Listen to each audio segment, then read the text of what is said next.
Thank you very much, Asad, and thank you, one and the comrades for hosting us here the last 3 days. It was wonderful to be here. My comrades, sisters, and brothers, let me begin by honoring all of you, trade unionists, climate activists, feminists, human rights defenders, peasant leaders, researchers, some of us academics as well, who have gathered here across South Asia, and of course the informal sector workers and their leaders. This conference has shown us the power of collective reflection. We have reflected in the last 3 days a lot. Now we must turn that reflection into collective resistance. We have to look for possibilities how we can start resisting collectively, because our region is in crisis. South Asia is home to nearly 2 billion people. We all know that. We are 25%, more than 25% of the world population. And even then we contribute only about 8% of the global carbon emissions. Over 750 million South Asians are directly dependent on agriculture and natural-based livelihoods, who are severely threatened by the droughts, floods, and heat waves. We see this in every country in South Asia every year. More than 80% of the workers in South Asia are in the informal economy. Now this number is even increasing. It is going up to 90%. And these workers of informal economy are with no social protection, no job security, and no voice at the table. No one is hearing their voices. So we have to think how we can join our forces and how we can raise our voice. So when we speak of just transition, we must speak of justice for those who are exploited by the system twice over. First as workers, then as victims of a crisis which they did not create. How to create solidarity, and who has to create solidarity? We need solidarity of working class across the borders.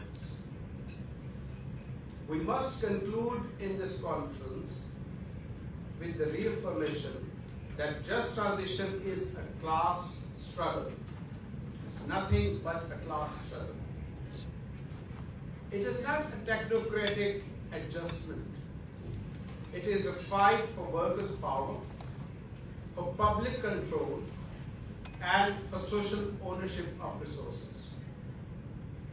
The working classes of South Asia, whether in factories, farms, forests, or informal settlements, must be the drivers of the transition, not passive victims or observers.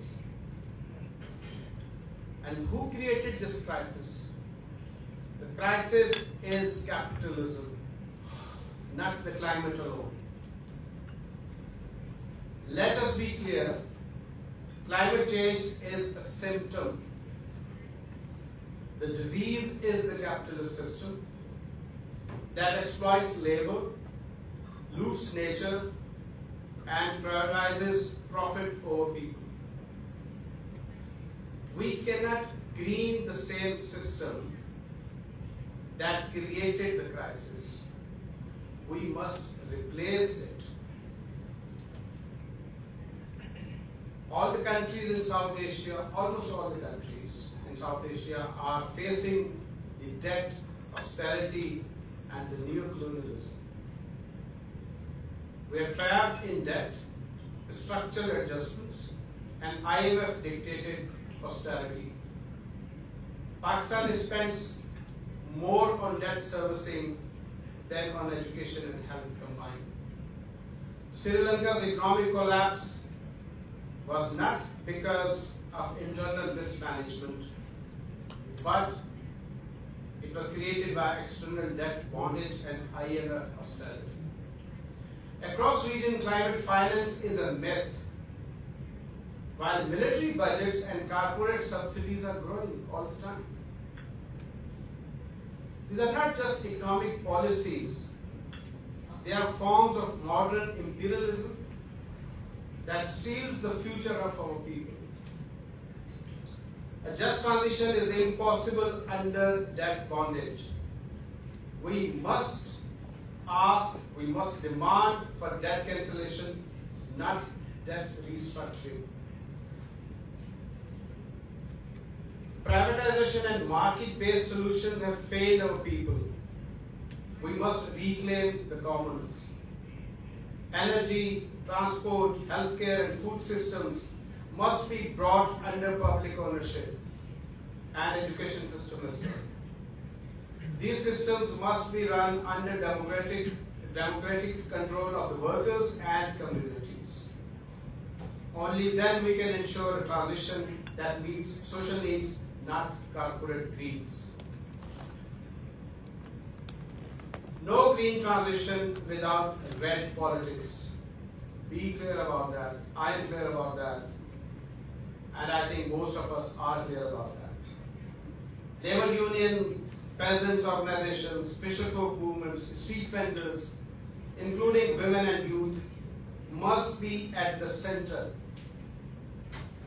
Our demand should be job guarantees for displaced workers, living wages and universal social protection, green public employment programs and not greenwashing, rights to organize and bargain collectively in every sector. We must also not forget the gender equality situation in our region. Women, especially in the informal and care economy, have been invisibilized. The transition must recognize unpaid and underpaid reproductive labor and fight for its redistribution and remunerations. We cannot build a just future on the shoulders of exploited women. We have to build working class internationalism. The capitalist class is united across borders. So must we be. This conference is a step towards the South Asian Workers and People's Alliance for Climate and Economic Justice. Let's fight together against the IFIs, against the fossil fuel corporations, against authoritarian regimes within our own countries, and for a socialist future beyond borders. Our slogan is not net zero by 2050. Our slogan is people over profit, workers over corporations, life over capital. The road to climate justice runs through class struggle. Organize where we stand, whether in union halls, rural cooperatives, or climate justice campaigns. Raise working class demands in climate forums, in parliament, and on the streets. Resist green capitalism. Fight for a democratic, socialist South Asia.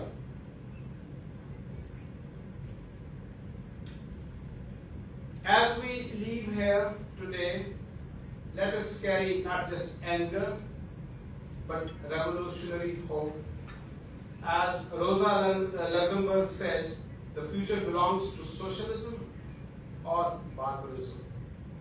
Let us choose socialism. Let us build the power of the working class and fight for a future where no one is sacrificed for profit. Thank you.